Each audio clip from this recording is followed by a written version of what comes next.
Hello, this is Liam, and I'm going to be doing on this new channel, I'm going to be doing a series of videos covering essentially the AP Calculus BC, and by extension, AP curriculum.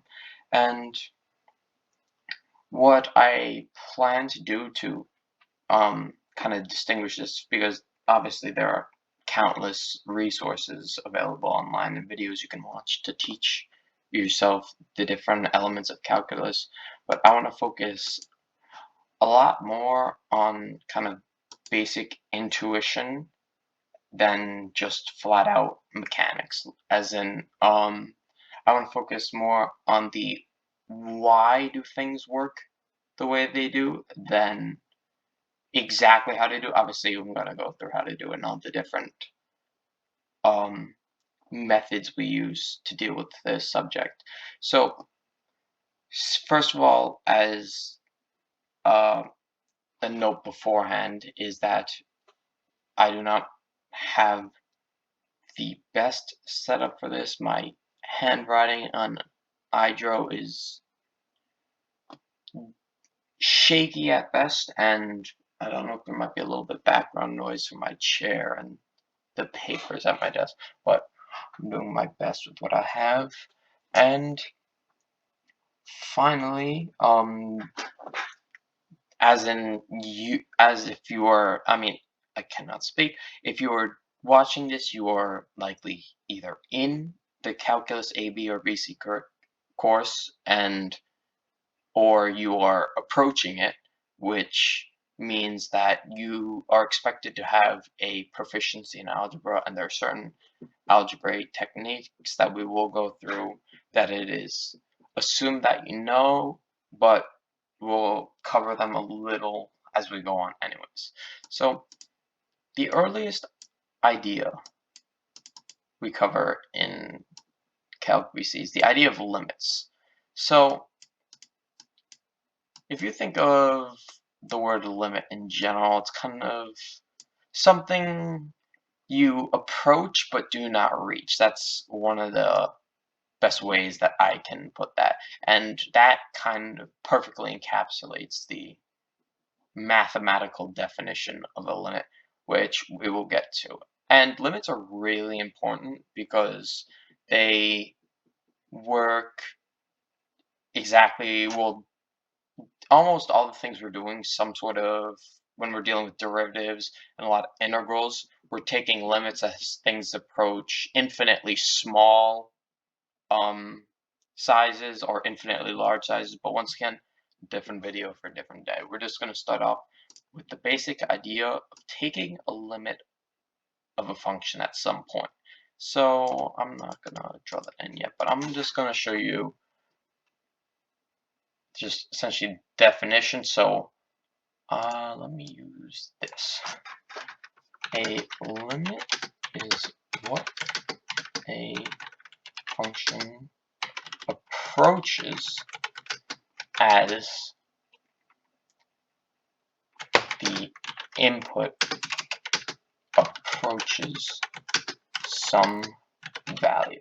So let's take a look at kind of like the classic example they give without numbers. They use letters in order to stand for whatever specific number we're looking at for the limit. So as usual, we have the coordinate system. We have our y value, which is the value of our limit. This is kind of like this is our output, and typically x is our input.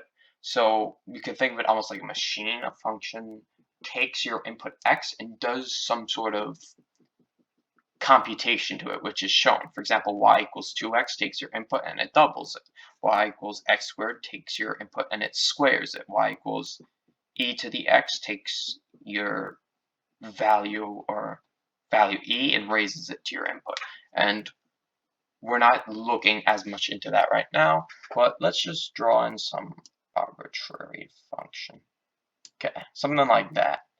Now, let's say that this x is valued, so typically they use like a and l for this. So the idea of this is an x value of a. So a, don't get too confused by the fact that it's some variable. It just stands for some value of x. You could think of it as 1, 2, 79, whichever you find interesting. It just stands for some unknown value of x. And the y will do kind of a similar thing with the capital L. That's what they usually denote this first example in calculus as. So the idea is we're looking for the limit. So I'm going to use this because I don't know, I want to try and draw this out. So the limit of f of x, I should probably denote this as f of x. So this is the function of x known as f, and let me delete this because I don't know how to click back on that. I'm sorry, I'm really bad with iDraw. So bear with me 1 second. So the limit of f of x as x approaches, so they do this little arrow kind of standing for it's approaching a. And what a limit stands for is the value a function approaches. So if we look at x equals a and we kind of look at the behavior around that point, and that's where one of the really important things about a limit, because if you're thinking about a limit as something you can approach but don't reach, that's actually really valuable because it shows that the limit doesn't actually care about what's at this point, and we'll get into some discontinuities and other things later. It's just the idea of what happens around it. What's the behavior around it? Now, in this case, it doesn't matter. What's around it approaches the value here. So as we kind of squeeze the window around a, and we get closer and closer to x equals a, well, what does our function kind of get closer and closer to? Well, it gets closer and closer to this value L. So the limit of f of x as x approaches a equals L. Now, okay, so that part is not too strenuous. This is simply kind of just seeing what it is at that point, or at least that's what it seems. Now, that's where a lot of issues can happen, because assuming that the limit is the actual value of the function at that point is where we get into a little trouble. So, for example, if we just had some downward sloping, so this kind of like, you could consider this maybe something to the negative x, something along that line, or like 1/2 to the x. Once again, we're not getting as much into the specifics. We're looking at things generally for now. So if we have this point, and we have, say, x equals, now I'm just going to use a specific value to kind of cover this. So x is 1 we're looking at, and the actual value is 1/2. Well, and I'm going to use f for this. So if I were to ask you, what is the limit? So they denote it limit. Once again, you can see that my handwriting is not attuned to online or even regular paper to begin with. So the limit of f of x as x approaches 1, and if I were to ask you what would that be equal to? Well, set up pretty clearly, this is going to be 1/2. Okay. And if I were to ask you, okay, so how do you know that the limit of f of x as x approaches 1 is 1/2? And if you were to say, well, it's equal to 1/2 at that point, well, that's not exactly correct. It's the idea of what it approaches, not what it equals. So let me show you this example. So let's take essentially the same function, only you have this same function with a decline in artistic ability. And we have this hole here, so it's harder for me to draw a reasonable looking one. I could do a little circle there actually with the circle tool. But the idea is at x equals 1, this does not exist. Now, if you're in Calc, AB or BC, you have for a fact seen this before and you can recognize this, and you may even recognize this, the specific type of discontinuity as a point or removable, but we're not looking at it like that. I just want you to know, for those of you who maybe are just looking at this before going into the course, that our function continues down here, and it keeps going and it keeps going, and then suddenly it's not defined here. So f of 1, we would say, does not exist, because rather than the graph kind of continuing through, it's just suddenly a hole. It's like if you had a string, if you were to denote this function as a string, and you were to just chop the string in half at that point, and you were to kind of put the pieces back as close to each other as possible, well, the string doesn't exist at this point anymore. Now, if I were to ask you what the limit of f of x as x approaches 1 is now, well, some of you who, most likely the ones who have been in Calc already, would say 1/2, and that is correct. Now, the question is, some of you might have said now the limit doesn't exist because there's nothing at this point. And I probably partially my fault because that was a deceptively large circle. So imagine this circle is just really small. It's only at that point. So the question is, why does this limit exist? And why is it? And DNE stands for does not exist. So the reason why this limit exists at this point is because limits are all about behavior around, as I said previously.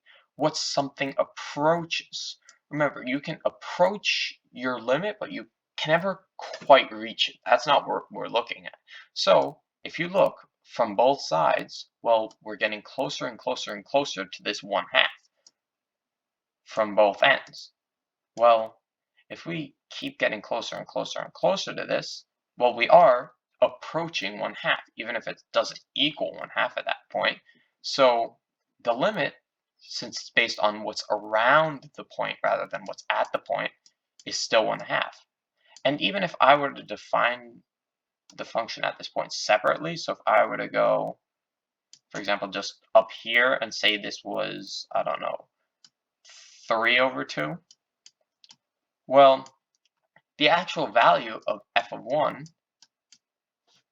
oh, that's a little hard to see. Okay, the actual value of f of 1, well, remembering that this is just kind of an extra add-on, so it's not equal to 1/2 here, it's actually equal to this 3/2. So this is where we were approaching this, it's all of a sudden spike. It just jumps straight up and then it goes back down to the original function. And we'll take a look at piecewise like this in another video.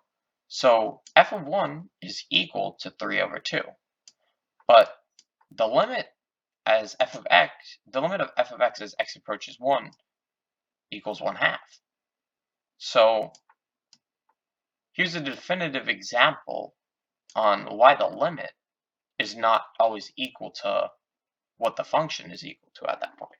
So the limit of f of x as x approaches 1 is not equal to f of 1.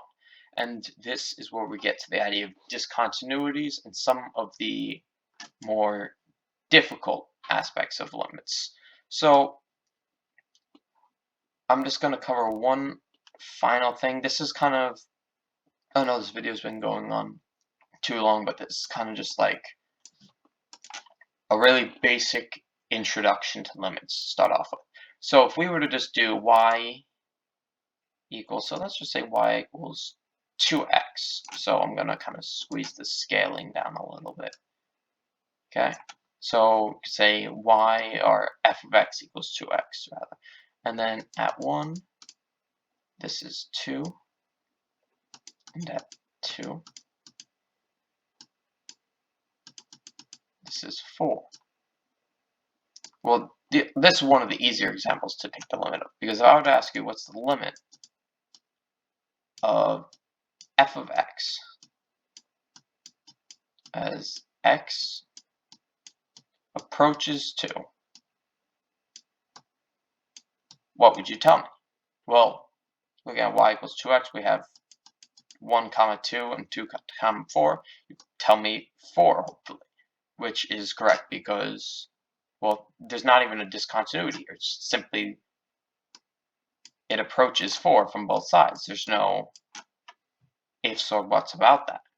Now, once again, if I were to take, oh, that disappeared. If I were to take this and set that extra stipulation again, so imagine it's no longer defined at this point. We have a circle there instead. That's what we usually use to show that it does not exist. And I said we were to just make this function equal to 2 at this point. Well, what would the limit of f of x as x approaches 2 be? Well, it would still be 4. But the actual f of 2 would be equal to 2. So for those of you who are in BC and AB, this is a review from a long time ago. This is probably a bit too easy for most of you, but this is kind of, I'm trying to do my best one size fits all for those who are unfamiliar with the subject matter and those who are familiar. So we're always looking at what it approaches. We're looking at what's going on around it, not what it's actually equal to. And in another video, I may take a closer look at the actual types of discontinuities and some ways to actually find limits algebraically, so without looking at a graph given some function. So that is all for this first video. So I hope that that wasn't too drawn on, but I will hopefully see some of you in the next video.